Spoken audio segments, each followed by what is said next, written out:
Good evening. I thought some of you might enjoy a walk in the garden here around the chapel.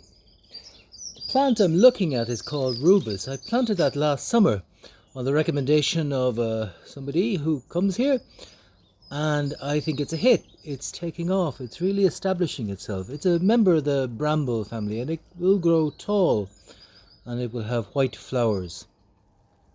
Behind it, you can see very clearly, there's one. You can see Solomon's seal. I love that plant. They grow there. They've been there a couple of years now. And can you see the cherry blossom, the wild cherry, which is getting fairly established. Lovely blossoms this year. And in the back, down the little by the wall, look at all these bluebells just blooming away there. They're all doing their thing.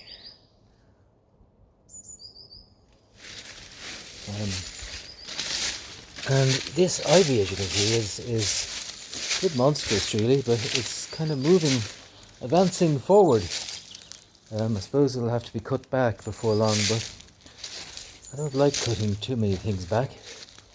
There's some hellebores, you can see those? They were planted there after the crib. Christmas rose. There's lots of vinca, and there's a hellebore. There's one there which is faded now, but that was beautiful. It was beautiful salmony pink. Well, shortly after Christmas. So moving along, here we have euphorbia, which is lovely at this time of the year.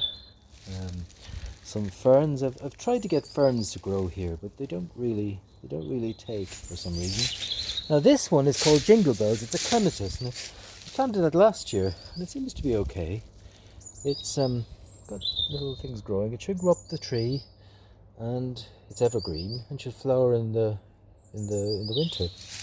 Now over on the far side, the magnolia is still catching attention. It's beautiful, but it's a royal star.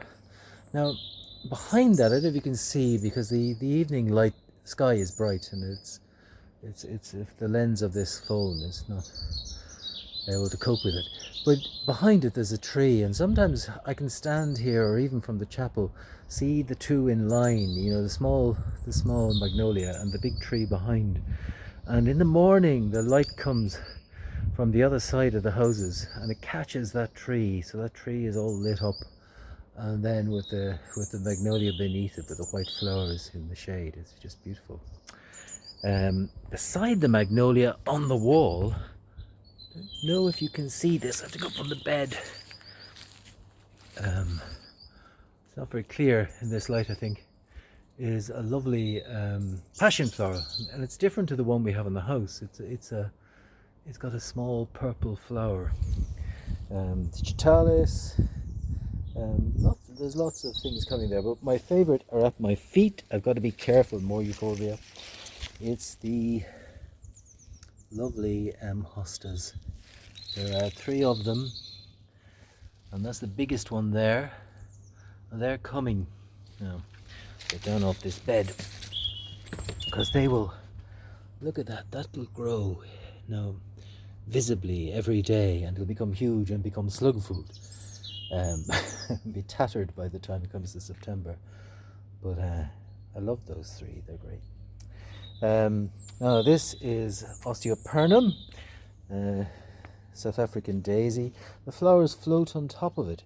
It was a gift from one of the other chaplains when the garden started, and it's the flowers float. They open in the daytime. They're not opening yet because I think it's a bit cold, but they're forming. There's lots of them, and that'll be there all summer with those flowers. There's some peonies which are coming now. There, I think I planted them last year, and I think they're going to be good. They're lovely. There's wolfsbane, kind of poisonous plant with beautiful leaves, wards away vampires and the like. It's got spiky yellow, lemony yellow flowers that the wasps and insects love in the summer.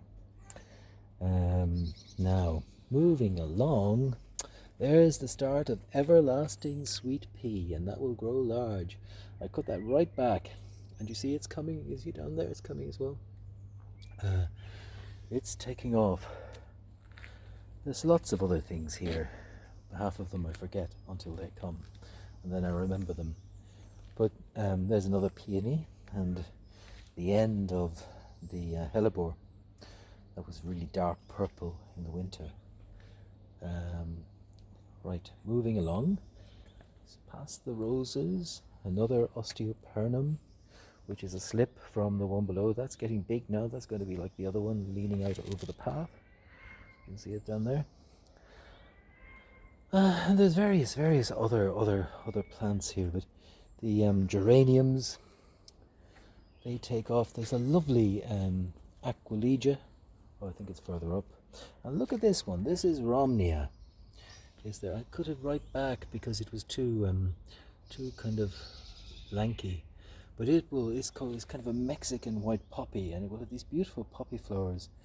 I saw them first in Madrid in the Botanical Gardens one spring evening, tall and slim.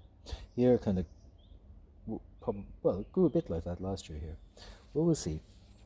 That's a sucker. That fella needs to go. There's the aquilegia. Lovely plants. There should be lots of astrantia and things coming there somewhere, but the wild strawberries grow everywhere. They just take over. There's that ordinary white rose, which will grow as well. I cut some of these things back earlier in the there's some sort of leftover sage. Moving along, there's that monster. It's a cross between, it's a bit like celery, but much stronger. And underneath marjoram and thyme, various kinds of thyme. And lovely rosemary. I know exactly who planted that. I know who planted that when we started the bed here, and that just took off. Mint behind, but I've got two clematis which have taken off. There's this one here. You can see it. It's got a lovely flowers. It's sort of yellowy cream. They're just about to open, and it's doing well. But the other one is really in full flight now. That's Clematis montana, but that's lovely. It's really good. That's about 2 years there now. And each year, and this is the first year it's really put on a good show. In the pot there's a jasmine which was here for flowers at Easter. Didn't do much really, but anyway, it was sacrificed, but it has survived. Moving on past St. Dominic, without the head, to a lily, to the aurum lily, which I didn't do anything to this year, but it's coming again, and there'll be more. And then onto the trellis, where I think you can see the beginnings, the opening up of the Virginia creeper there.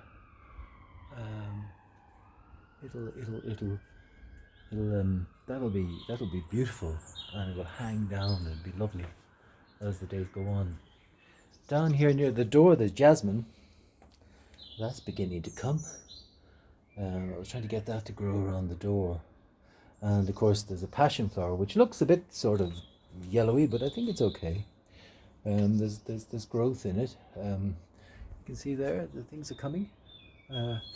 And then lastly there's Clematis montana, which is doing okay. It's got loads of flowers. Look at these flowers.